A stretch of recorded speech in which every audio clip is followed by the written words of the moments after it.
लेकिन निकलवाने के लिए आप एटीएम यूज़ करें, एटीएम से कैश निकलवाएं।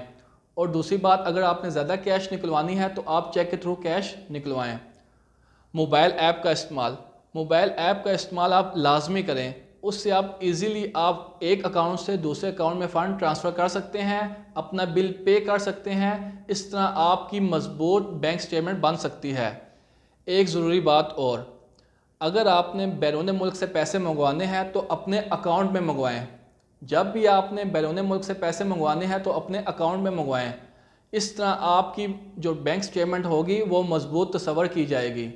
अगर आपको बैंक स्टेटमेंट 3 महीने के लिए चाहिए या 6 महीने के चाहिए तो उस हवाले से आप अपनी बैंक स्टेटमेंट मेंटेन कर सकते हैं। जब आपका टाइम पीरियड पूरा हो जाए तो आप अपने बैंक में जाएं, बैंक में मौजूद ऑपरेशन मैनेजर को बोलें कि मुझे बैंक स्टेटमेंट दें। ऑपरेशन मैनेजर आपको बैंक स्टेटमेंट प्रोवाइड कर देगा। जितने